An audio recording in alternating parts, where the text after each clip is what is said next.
Welcome, everybody. Thank you for joining us here today. Anybody going to stay and attend the literary fair and meet some of the authors? You know, lots of fun going on. So, okay, I'm not used to this thing. Okay, there we go.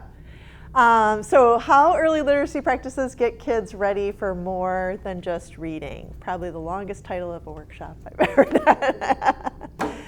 Welcome. Many of you know I'm Shawn. I've been at the Kenosha Public Library for over 20 years, most of that as an early literacy specialist. I'm now the learning coordinator and work primarily at the new kids library, planning tons of super fun play-based learning activities. While working at the library, I've also taught preschool and Mommy and Me and did a math and science enrichment class. So I have a broad range of experiences you're going to hear about. So who are you? I think everybody came primarily as an educator, right? Okay. That makes it easier. No parents coming. This is what we're going to do the whole time. All right, so learning objectives. I just hope when you leave here, you'll have a pretty good idea of what the 5 early literacy practices are, and that you'll be able to apply them not just to the development of early literacy skills, but also, hi there, but also to other areas of learning as well. So first of all, I just want to define early literacy, which is not teaching kids to read before kindergarten. It's sort of creating a fertile soil to grow a reader. And there are a lot of things that we can do in early childhood to make sure kids are ready to learn to read when they start kindergarten. So I'm using, some of the terms I'm using today are from a program called Every Child Ready to Read, which was developed by the Public Library Association and the Association for Library Service to Children. So it's something that libraries use, not just so that we know what we're talking about when we're doing story times and things like that, but so that we can sort of coach parents and caregivers and help them be able to take those practices home and continue to build those skills throughout every day. So when they first developed this Every Child Ready to Read, it was based on these 6 skills, and these skills are very important. Don't write them down. You don't need to memorize them because they came up with a much easier way to approach this all. But I do want to just briefly talk about these skills because they are really important. So the number one is print motivation, and that's just enjoying books and reading. So when we have a fun, silly story time and kids are laughing, and when they're cuddled in your lap and you're sharing books together, that creates all these really positive feelings around books and reading. And that is going to motivate kids to want to read on their own, hopefully. Print awareness, obviously, is really important at its most basic. It's knowing just how to hold a book and turn pages. I mean, as educators, we can never take for granted that kids have had experience handling a book and turning pages. But it goes beyond that, starting to look at symbols that have meaning. So whether that's in a book where they can't read the words yet, but they know that there are symbols on that page and it has some kind of meaning. But it goes beyond books. It's throughout the whole environment. In your classrooms, you probably have a lot of print all over. You have a print-rich environment. Kids will notice traffic signs and the McDonald's logo and lots of things like that. And that's all learning to attach meaning to symbols. Letter knowledge is pretty simple. Oops. Just knowing the names of letters, the sounds that they make. Phonological awareness is breaking down the small sounds and words. We know when you're learning to read, you're sounding out, right? Each letter, you're breaking down syllables. That's phonological awareness. And vocabulary, of course, is just knowing the names of things, being able to describe things and experiences. And narrative skills primarily is based on storytelling. So being able to express ideas if they're telling a story, knowing that basic story structure, that it has a beginning, a middle, and an end.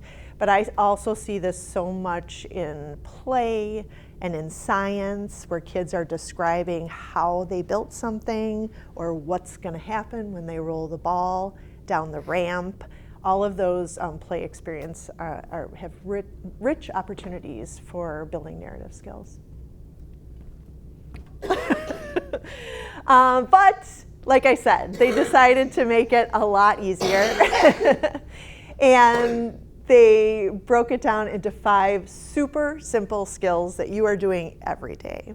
But I want to briefly pause and go back to those 6 skills. I'm going to attempt to demonstrate all 6 skills in one book that only has pretty much one word. This is one of my all-time favorite read-alouds. If you've done a workshop with me, you've probably already seen all my shtick. This is called Moo by David LaRochelle. First of all, the print motivation is there because it is a super fun ride through this book. So they're already having a good time. You got print motivation. And I always start out by saying, what does a cow say? Moo. So I point out to the kids, well, you're already reading. You can help me read this book. But when you turn the page, then there's a question mark. So I can point out that it looks a little bit different. And the cow's saying, moo? And then point out, what's the farmer doing? It says car for sale. So it's another important part of reading to kids is sort of this dialogic reading where you're asking questions, kind of having some conversations as you're moving through the book. And it helps kids develop those narrative skills because they're part of the story. And then, again, a little bit different. Now the cow's saying, woo! He's excited. And then the cow's going up and down the hills. And so the kids, they're looking for those cues, and they can figure out that it's supposed to be different this time because the text is different. So cow's going, moo, and they love that, and we move they're naturally moving their bodies. Anytime we can give them a chance to move their bodies while we're sharing stories, like they're instantly getting more out of it because they're experiencing it with their whole body. And the more ways we can connect kids to the learning, the more areas of the brain it stimulates. Oh, and what does that say? He's going really fast. Woo! And the word is bigger. Oh, ooh, what does that mean? There's a traffic sign, and they might have some idea of what that means when you see a sign like that. Uh-oh, it means be careful. And cow says, moo, moo. What do you think is going to happen? Again, we're letting the kids help build a story. What does that say? Moo! What's going to happen? Uh-oh. Cow hit a rock, and now he says, moo!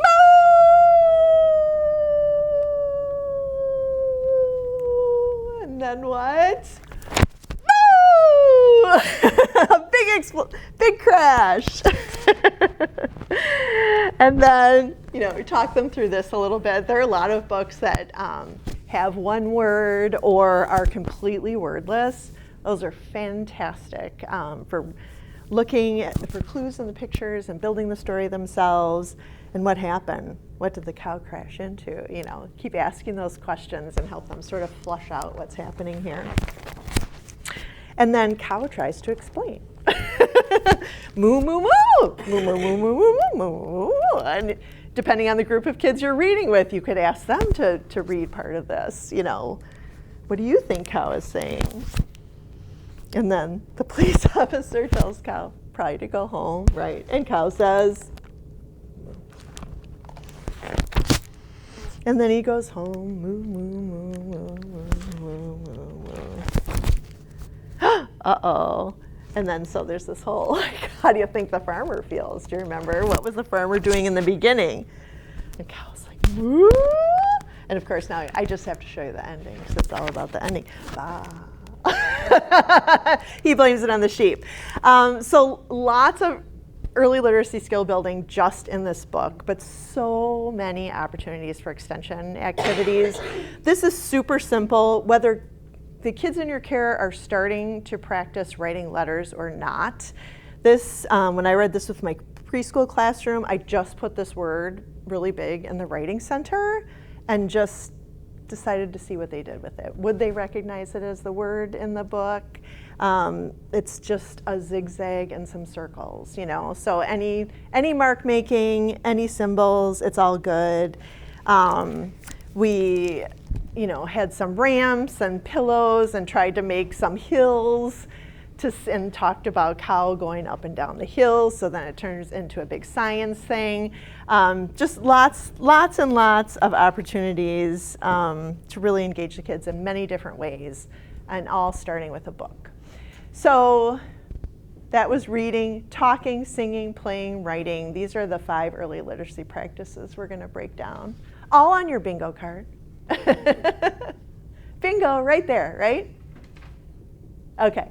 So reading, a child handling a book, snuggling together and reading, enjoying a book alone, that's important too, but a lot of other things going on as well. So this book looks like it's a book about a family, so the child's like connecting their life to what's in the book.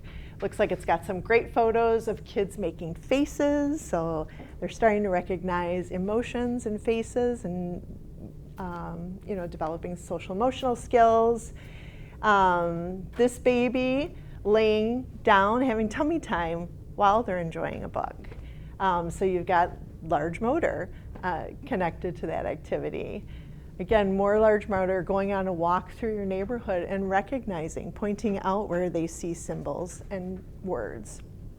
The grocery store is a great place for recognizing words and packaging and things like that.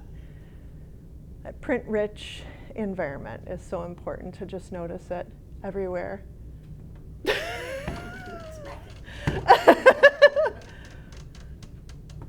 I wish I knew. Okay.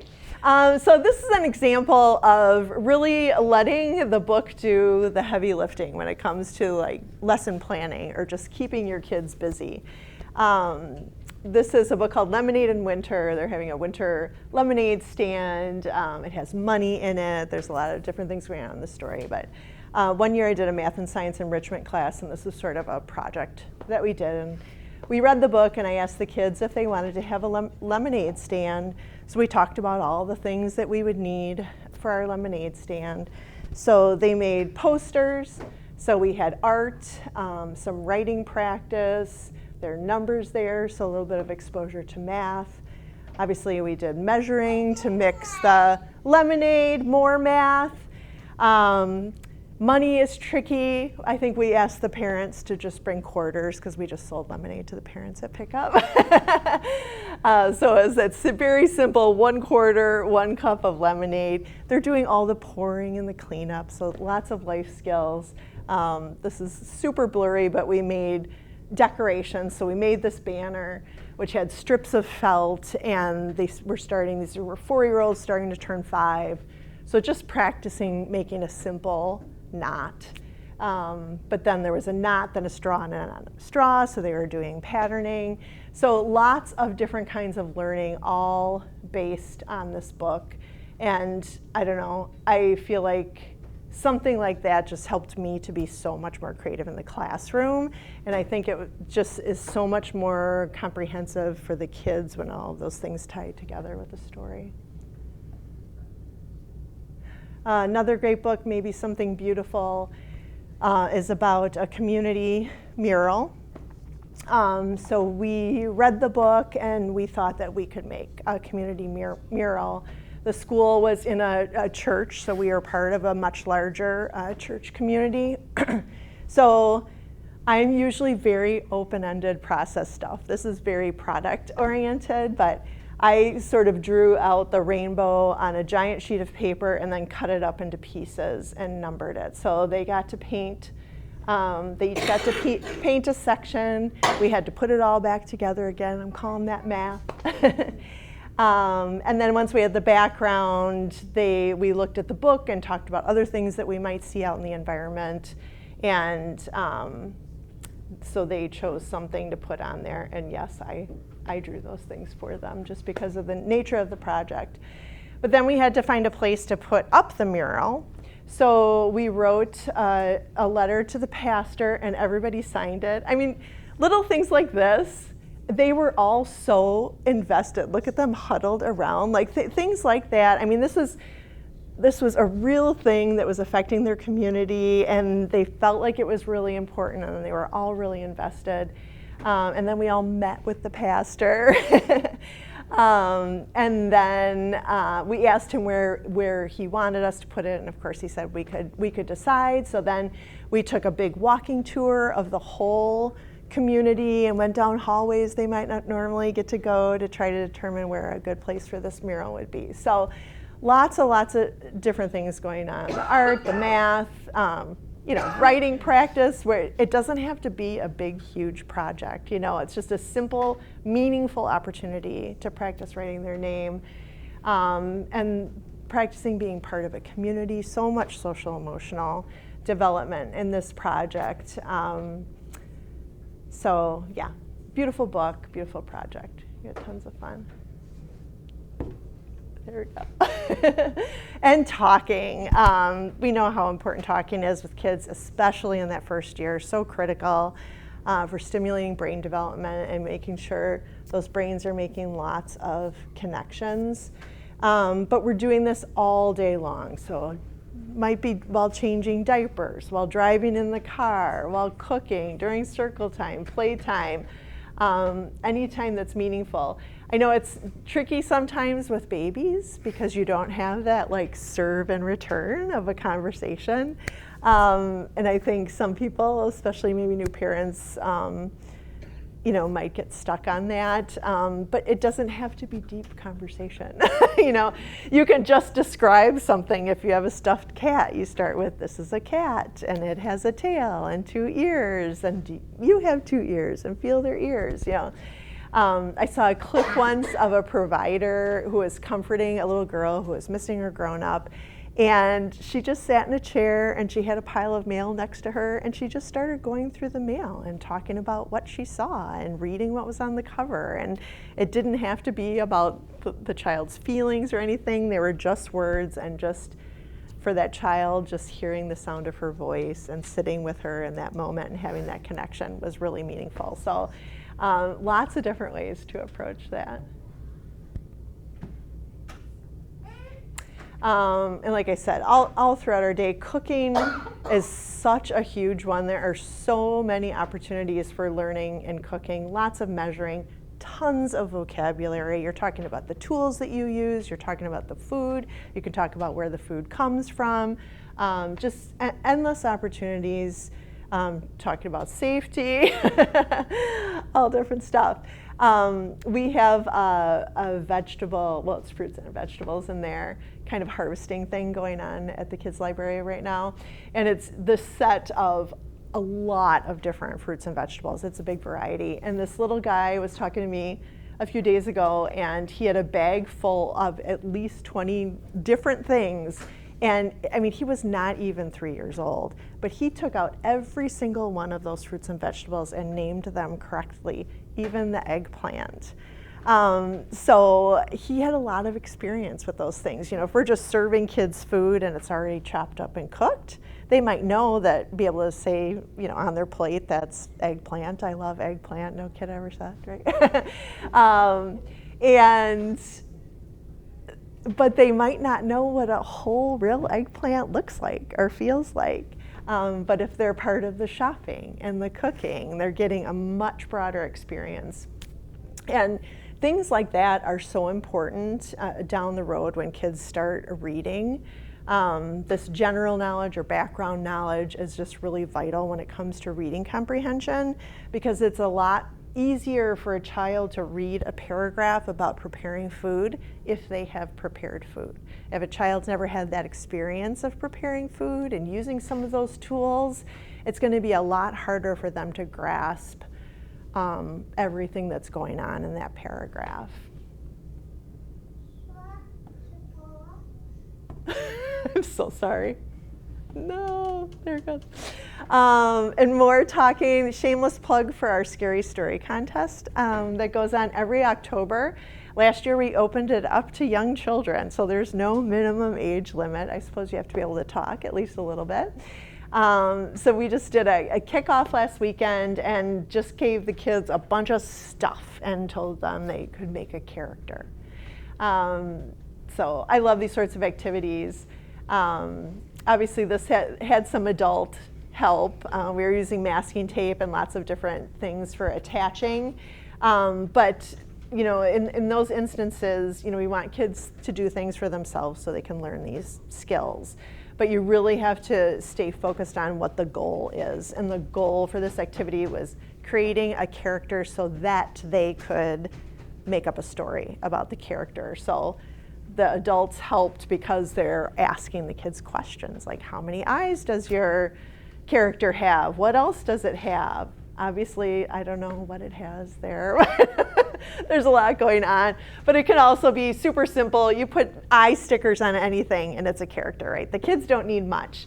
And then we had opportunities. They could build a setting, but especially for young kids, like this was enough for them. And I had just some really simple pictures of like under the sea and in the forest and up in the clouds. And we had some really simple story maps and just asked kids a lot of questions about their character. What can it do? Does it have any friends? Does it have superpowers? And I mean, they rise to the challenge. They are so creative when we give them a chance with something really open-ended like that. The theme for the Scary Story Contest this year is loss. So of course I led them a little bit. Once they told me like where their character lived, I would say, oh, did they get, lost up in the sky? But once they have this character, this whole activity was inspired by a kid at the library. He came out of the art room one day with Donut Man, and Donut Man proceeded to have all sorts of adventures out in the Discovery area, and nobody had to instruct him in any way. It was all him. So once they create a character like this, like that character can come out every single day and they'll have a different story. But it's just so fun to see how little things like that can really ignite their imaginations and all while building vocabulary and narrative skills.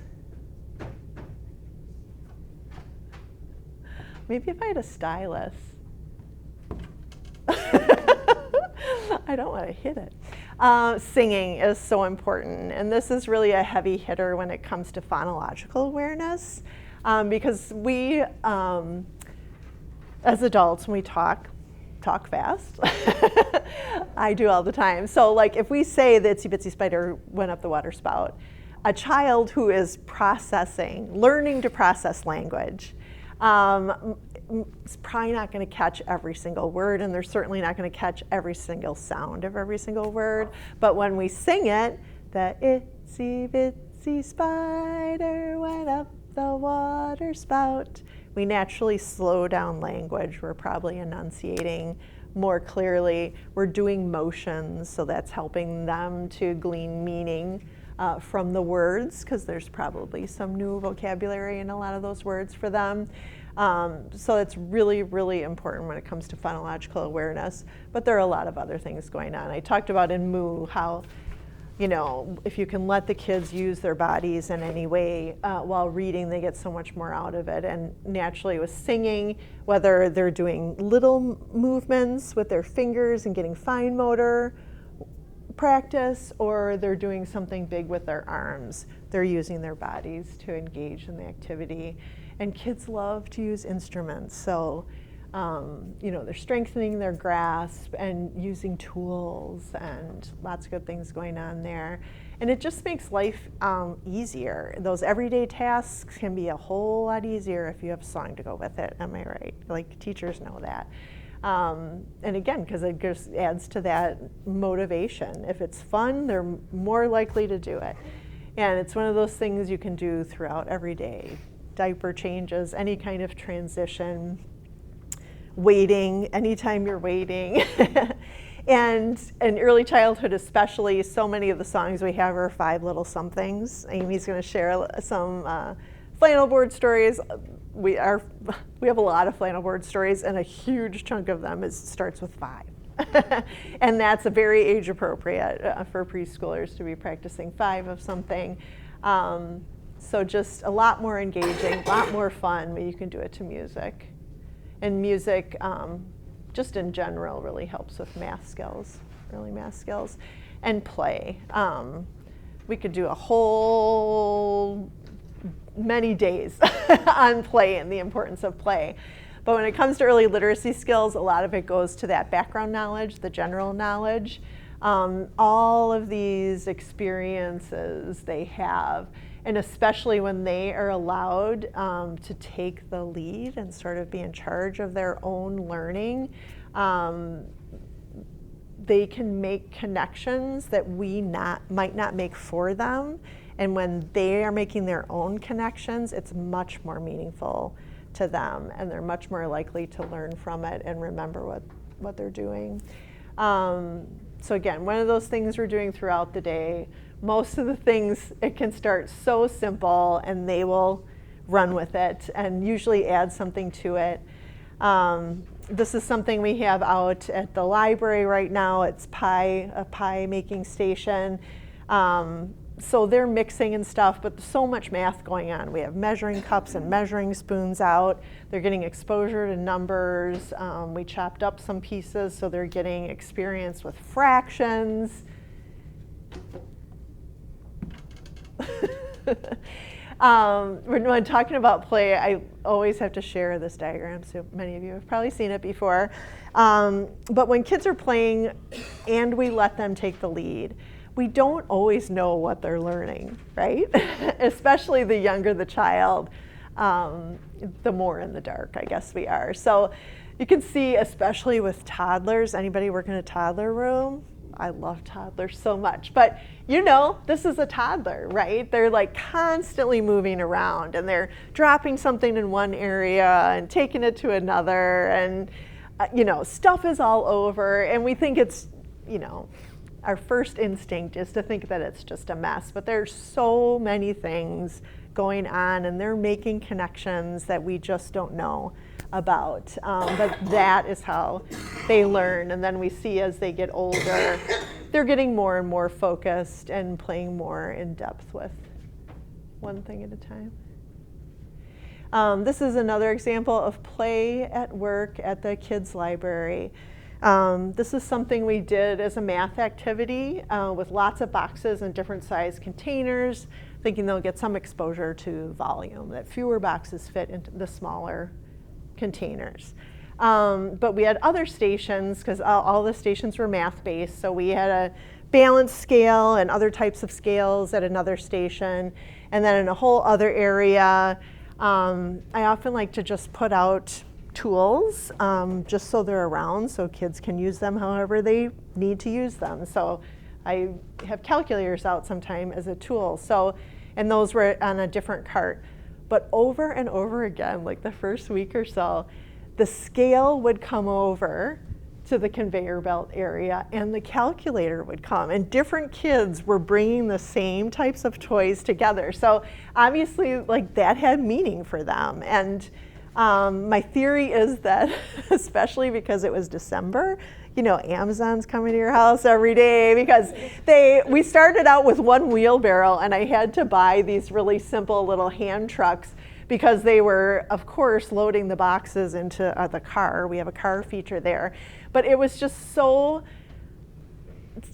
much fun to see what they did with these materials. And I always tell people so much of what I've learned about how kids learn and how to design play experiences for them has been from just observing them and watching the way they play with toys and seeing where we might be able to, you know, enrich the experience even more. So this was such a huge hit, lots of exposure to numbers and weight and volume.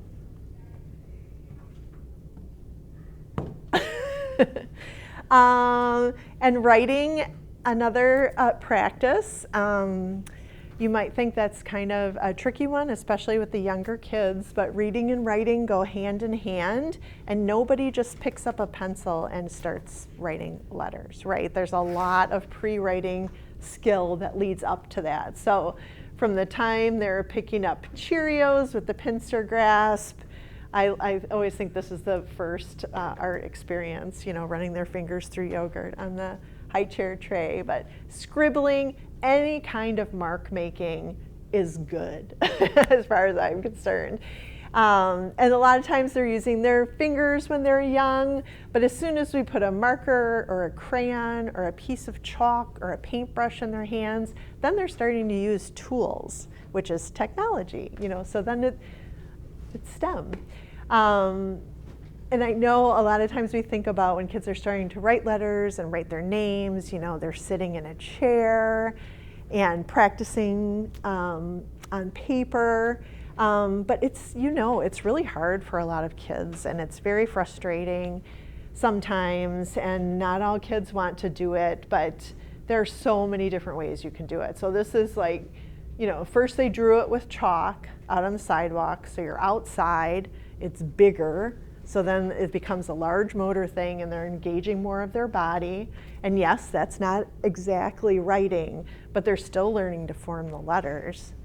And then painting with water outside on concrete is like one of my all-time favorite activities. Kids will do that forever. So again, they're using a tool, they're using their large motors, and they're practicing letter formation. So if during that whole discussion you had been connecting all those words on your bingo card, it would probably look like this, right? So much overlapping. But if you watch kids play, this is also what it looks like, right? They're not saying, I'm going to learn about the letter A today. They're learning about it in the context of many other things. So I think of it, I'm a visual learner, so I think like if we're sitting at the table and saying we're going to learn the letter A today, that is a dot, not connected to anything else. So they learned something. But really, this is the whole child, right? We're teaching the whole child, we're helping this whole child develop, and that takes a lot of connections. So I have a couple, I talked super fast. What time? One of our librarians developed this great handout to go with our scary story contest about different ways to help kids tell stories. So there are some great ideas on there, and feel free to take a scary story contest form, or they're also available on our website.